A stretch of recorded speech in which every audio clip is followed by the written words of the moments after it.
Parti socialiste ira à la conquête du pouvoir à la prochaine présidentielle. Le PS n'est pas un parti à remorquer. Déclaration faite par l'édile de Dakar, Khalifa Sall, au meeting d'animation du maire de la Médina au boulevard du Centenaire. Les militants venus de toutes les contrées répondent à Bamba Fall ainsi que les responsables socialistes que sont Barthélémy Diaz, Aminata Tall Sall, Aïssata Pluto et les socialistes jeunes ont tous réitéré leur engagement à accompagner le maire de Dakar à la conquête du pouvoir, nous dit Elhaj Moussabey. Du monde, il y en avait au boulevard du Centenaire. Les militants sont venus massivement honorer l'appel du maire de la Médina. On ne cache pas notre ambition et comprenez qu'il n'y a pas de division dans le parti. Que cela soit clair, Khalifa ira aux élections et il sera candidat. Il faut noter la présence de responsables du PS de la première heure pour rehausser le niveau de la manifestation. La Lionne de Podor a insisté sur les valeurs qui fondent le parti de Senghor, suffisant pour refuser son vendage. Quand Senghor a décidé de quitter la SFIO, il avait quitté sur des valeurs. Il avait quitté parce qu'il ne se reconnaissait plus. Comment voulez-vous que nous oublions cela? Comment voulez-vous qu'on vendange cet héritage?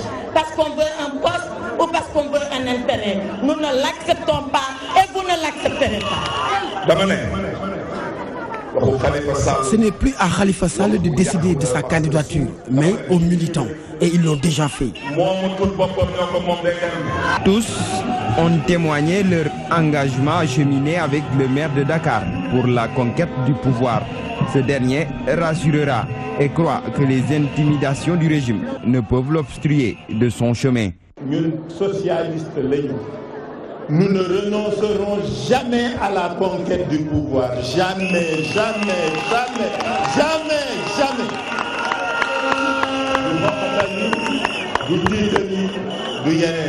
Ce meeting de la deuxième coordination de Dakar a enregistré la présence de responsables politiques, en l'occurrence Malik Noël Sek, le professeur Malik Ndiaye, entre autres. Même le mouvement des karimistes de la Médina y a pris part. Elhaj Moussabey, le maire socialiste Khalifa Sall, appelle les militants à la réconciliation, l'unité à gagner les campagnes pour convaincre les Sénégalais de l'ambition du Parti socialiste. Selon lui, c'est de cette manière que le parti réussira à conquérir de nouveau le pouvoir.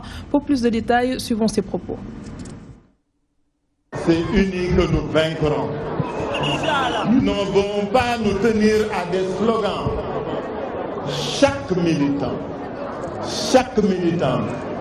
doit aller vers chaque Sénégalaise, chaque Sénégalais lui parler, lui dire c'est quoi notre ambition pour le Sénégal. C'est ce que Senghor avait fait. Senghor avait été dans les villages, dans les quartiers, dans les hameaux, dans les maisons, dans les trottoirs, dans les Ouahagnep.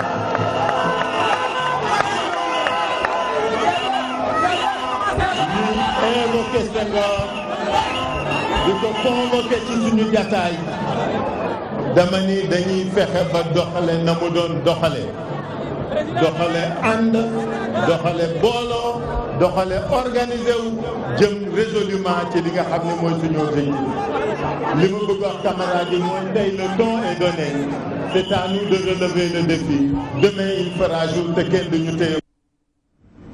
Cette sortie musclée de la deuxième coordination de l'Union départementale socialiste de Dakar, mal vue par le secrétaire général adjoint à la vie politique du Parti socialiste, il fustige cette déclaration des partisans de Khalifa Sall sur sa candidature en 2019. Mamadou Wane qualifie ces actes d'indiscipline. Selon lui, ils vont à l'encontre des textes du parti. C'est un travail de Kodinjay.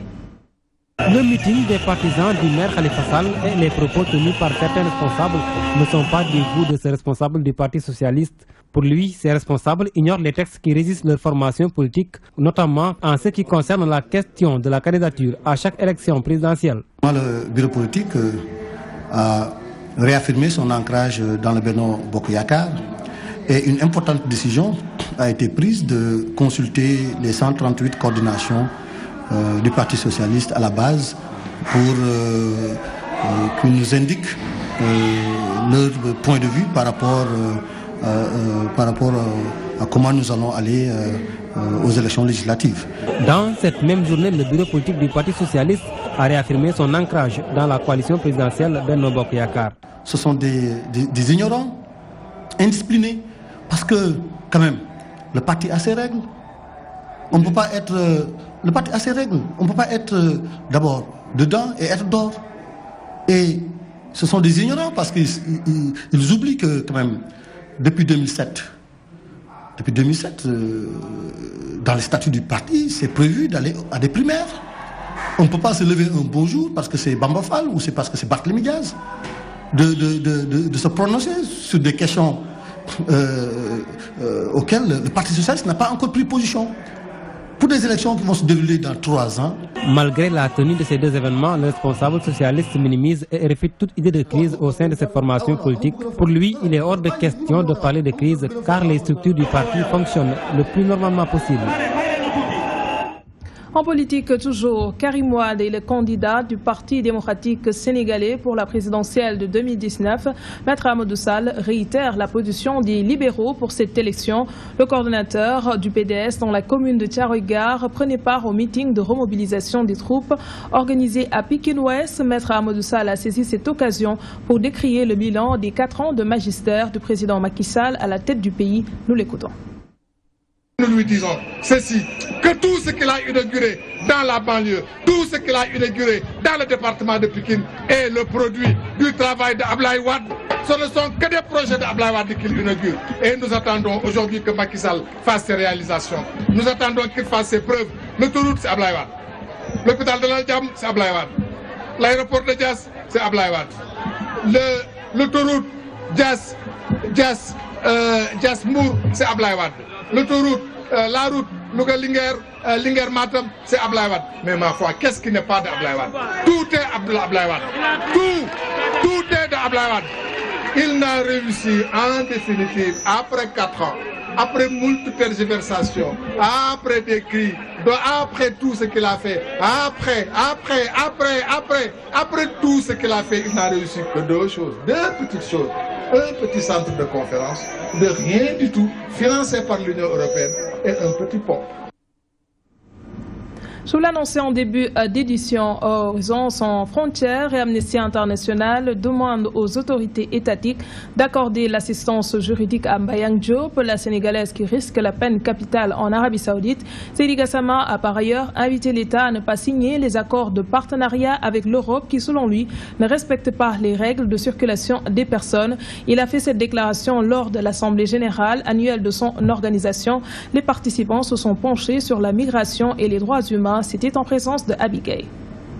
L'État du Sénégal ne doit pas signer les accords de partenariat avec l'Europe. Selon Seydi Gassama, ces accords vont mettre l'État dans d'énormes difficultés. Le Sénégal fait partie des États qui sont ciblés pour ces accords. Et nous voudrions appeler l'État du Sénégal à ne jamais signer ces accords. Ce sont des accords funestes, des accords catastrophiques qui vont mettre l'État dans d'énormes difficultés parce que le Sénégal est un pays d'immigration. Les Européens ne respectent pas la liberté de circulation, une des raisons principales qui favorise l'immigration clandestine. Quand on ferme la porte, les gens vont passer par la fenêtre.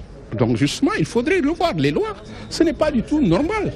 L'immigration étant un facteur d'exclusion, il y a un vide démographique en Europe. Amnesty International exhorte l'État du Sénégal à accorder l'assistance juridique à Mbayang Diop, la concitoyenne arrêtée en Arabie Saoudite. Le cas de Mbayang, bien entendu, nous avons demandé à l'État du Sénégal de lui accorder l'assistance juridique et consulaire. C'est ce qu'un État est obligé de faire envers son ressources, c'est-à-dire de trouver de bons avocats. Amnesty International a tenu ce dimanche son assemblée générale annuelle sous le thème migration et droits humains. Une occasion cette année pour revisiter les politiques du gouvernement en direction de la diaspora. Autre point évoqué dans les titres, la prolongation de l'affaire des jeunes de Colobane. Le secrétaire général exécutif d'Amnesty International section Sénégal exige qu'une enquête soit ouverte par l'État du Sénégal pour identifier à la vérité les auteurs de tortures subies par les ex-détenus. Seydi Gassama soutient aussi que ces jeunes acquittés doivent être indemnisés pour le préjudice subi durant ces 4 années passées en prison. L'affaire est déjà portée à la Commission des droits de l'homme et des peuples de l'Union africaine. Kodinjaï nous en dit plus. L'État du Sénégal doit ouvrir une enquête et poursuivre les policiers tortionnaires dans l'affaire des jeunes de Colobane acquittés par la Cour d'appel de Dakar. C'est la nouvelle bataille entamée par Amnesty International, section Sénégal. un médecin légiste, le docteur Mendy de l'hôpital de Fann, qui a établi de façon claire et sans ambiguïté que ces jeunes avaient fait l'objet de tortures particulièrement graves, des tortures qui ont duré pendant des heures, où ils ont été frappés, ils ont reçu des décharges électriques sur des parties intimes, et n'importe quelle personne soumise à ce genre de traitement est obligée d'avouer même le crime le plus abject qu'il n'a pas commis. Donc la torture était avérée, et c'est pour cela que nous avons été scandalisés de leur lourde condamnation en première instance. Le secrétaire général de cette organisation de défense des droits de l'homme estime que le juge en première instance avait délibérément ignoré ces actes de torture. Maintenant que l'acquittement est prononcé, l'indemnisation de ces jeunes s'impose. Le droit international est très clair. Lorsqu'il y a des allégations de torture, on doit arrêter le procès et enquêter ces allégations de torture. Et si elles sont avérées, on doit poursuivre les personnes qui ont commis ces actes de torture. Aussi bien le droit international que le droit sénégalais punit sévèrement la torture. Mais se baser sur des procès-verbaux entachés de torture, torture corroborée par un certificat médical et condamner les gens à 20 ans de prison était scandaleux. Donc nous sommes heureux qu'en appel, les juges aient décidé purement et simplement d'acquitter ces jeunes. Et nous appelons aujourd'hui à l'État du Sénégal, maintenant que la torture est reconnue par la justice, d'enquêter et de poursuivre les tortionnaires. C'est une obligation de l'État du Sénégal d'enquêter et de poursuivre les tortionnaires, mais aussi d'indemniser et de réhabiliter ces personnes-là. L'organisation dirigée par Seydi Gassama a déjà saisi la Commission africaine des droits de l'homme afin que de tels actes ne restent pas impunis. L'affaire sera également portée à la connaissance du Comité des droits de l'homme des Nations Unies. Touba, 3 personnes écopent de travaux forcés à perpétuité pour association de malfaiteurs, vol en réunion avec usage d'armes. La chambre criminelle de Diourbel corse ainsi la sanction pour protéger les citoyens confrontés à une insécurité sans cesse croissante dans la ville de Touba et environ. Les accusés avaient fait irruption dans une bijouterie à Touba, Daruminam, avec des armes en plein jour en se faisant passer pour des policiers. Les faits se sont produits en juillet 2014. La correspondance d'Elage Moutougueye. La chambre criminelle délocalisée de Diourbel enregistre sa première peine maximale. Une bande armée poursuivie pour association de malfaiteurs, vol en réunion avec usage d'armes à feu et violence a été condamnée aux travaux forcés à perpétuité. Les faits datent de juillet 2014. Les nommés Pape Moussa Ndiaye, Cheikh Ahmed Tidiane Diallo et Cheikh Ouna Ndiaye avaient fait irruption dans une bijouterie au quartier d'Aroumanan à Touba. Sur place, un d'eux s'était fait passer pour un policier, conduisant un autre malfaiteur de la même bande, le faisant passer pour un voleur d'or, ayant désigné le dit bijoutier comme son receleur. À peine que Bassirou Silla, le bijoutier, commence à s'expliquer que le faux policier lui pointe une arme et l'intime l'ordre de remettre l'or, 2 autres viennent à la rescousse. La bande pressée tire un coup de feu qui alerte les populations qui se sont mobilisées aussitôt pour les arrêter. Traduit devant la chambre criminelle de Diourbel, les prévenus tentent de se dérober devant la barre en rejetant les faits qui leur sont reprochés. L'avocat général Amari Faye a démontré à travers plusieurs actes du code leur culpabilité. À l'issue du procès, le président Cheikh Oumar Fati les déclare coupables de délit de vol en réunion avec usage d'armes et les condamne aux travaux forcés à perpétuité. Une première dans la chambre criminelle de Diourbel. L'avocat de la partie civile se dit déçu et surpris par un verdict aussi sévère. Maître Amadou Ali Khan parle même de discrimination si l'on compare les faits reprochés à ses clients à ceux des 4 policiers du commissariat urbain de Mbacké accusés de meurtre et qui n'ont écopé que de 10 ans de prison. Il promet d'interjeter appel. Maître Amadou Ali Khan réagit au micro de notre correspondant sur place. Nous sommes en désaccord du point de vue juridique avec cette décision. Aussi, nous invitons nos mandants à relever appel. Ici même, il y a eu un dossier qui a été jugé, qui concernait, je crois, des agents des forces de sécurité, dans lequel il y avait eu mort d'homme. Mais néanmoins, ce n'est qu'une peine de 10 ans qui a été prononcée. Or, dans cette affaire où il n'y avait pas de mort d'homme, où il n'y avait qu'un blessé, on va dire léger, puisqu'il s'est soigné très rapidement, on prononce la perpétuité et ces faits concernent un vol qui a échoué et pour lequel également une partie du butin a été retrouvée. Du point de vue de l'enquête, nous estimons que cette sanction est sévère. Et nous changeons de registre. Le débat sur le départ de Nafi Ngom Keïta de l'OFNAC est inopportun. C'est en tout cas l'avis du ministre de l'Industrie et des Mines. Selon lui, cet acte n'a aucun soubassement politique. Il rappelle que seul le chef de l'État a les prérogatives de prendre la décision de nommer et de démettre une personne. Aly Ngouille Ndiaye a fait cette déclaration à Guédiawaye lors d'une cérémonie de distinction des meilleurs élèves du lycée Seydina Limamou Laye. Le voici. Je ne suis pas juriste. Mais je pense quand même qu'il faut que les gens sachent ses raisons garder. On ne peut pas nommer quelqu'un qui prend des décisions depuis qu'il est nommé, qui est payé depuis qu'il est nommé, et que des gens disent que c'est qu'au moment de la prestation de serment que ça rentre en jeu. Des fois, je pense que si on fait un peu de logique, en tout cas sans faire le droit, je pense que c'est des choses qui sont très discutables. Maintenant, elle aussi, si elle se sent lésée, je pense que ce n'est pas l'affaire des politiques, parce qu'il faut qu'on se rappelle que c'est le président Macky Sall qui l'avait nommé. Ce n'est pas quelqu'un d'autre. Ce n'est pas ces gens-là qui parlent, qui lui ont proposé. Donc le reste, c'est que chacun assume ses responsabilités. Il faut seulement qu'on puisse nous unir, avancer, c'est ça qui est important. Le lycée Seydina Limamou Laye de Guédiawaye a primé ses meilleurs élèves. L'établissement a obtenu de bons résultats cette année au baccalauréat et au concours général. La cérémonie de remise de diplôme s'est tenue ce week-end en présence du ministre de l'Industrie et des Mines. Aly Ngouille Ndiaye a été à Diamaguène, Sicap Mbao également, qui a aussi honoré les potaches les plus méritants de la localité. Abdoulaye Wanyanga a pris part à la cérémonie. Limamou Laye de Guédiawaye s'est illustré de la plus belle des manières lors du concours général de cette année, mais aussi lors de la tenue des examens du baccalauréat. C'est ainsi qu'une cérémonie de récompense a été organisée pour honorer ces potaches, une rencontre qui a été présidée par le ministre de l'Industrie et des Mines. Nous avons vu les résultats de Limamou Laye au baccalauréat de cette année. Ils ont dépassé de loin la moyenne nationale. Le ministre de l'Industrie et des Mines a également rappelé l'engagement de l'État du Sénégal à accompagner ce lycée d'excellence. Le gouvernement s'est engagé depuis l'avènement du président Macky Sall pour que le lycée soit vraiment soutenu. Parce que Limamou Laye fut peut-être un lycée de banlieue à ses débuts. Aujourd'hui, c'est le lycée principal de la ville de Guédiawaye. À Diamaguène, Sicap Mbao aussi, les autorités municipales ont honoré les meilleurs élèves de la commune. Ils sont au moins une trentaine de potaches qui ont été primés. Au total, 30 élèves ont été primés, mais cela précède effectivement d'une sélection rigoureuse qui a été déjà faite. Au total, 48 écoles, donc publiques, privées, franco-arabes, ont pris part au concours. Donc, a été réparti dans 5 centres d'examen, donc dans des conditions normales d'examen. Et au finish, donc, on a pu retenir les 30 meilleurs élèves. Les élèves de la banlieue de Karouaz étudient parfois dans des conditions très difficiles.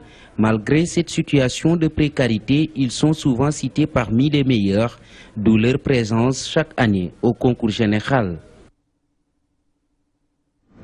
Allons à présent à Bargny. La localité sera bientôt dotée d'un quai de pêche. Le ministre de la Pêche et de l'économie maritime, Omar Gueye, a procédé ce samedi à la pose de la première pierre. L'infrastructure est chiffrée à 350 millions de francs CFA. La réalisation de ce quai de pêche entre dans le cadre de la politique de modernisation des infrastructures de pêche artisanale et la valorisation des produits halieutiques. Mansour Sow était sur place. Sur ce site, situé à quelques jets de pierre de la mer entre Bargny et Rufisque, sera bientôt érigé un quai de pêche de dernière génération.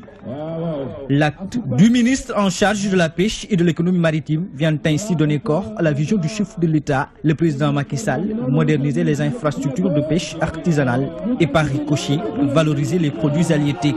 Par ce geste, monsieur le ministre, vous concrétisez un rêve vieux de très longtemps.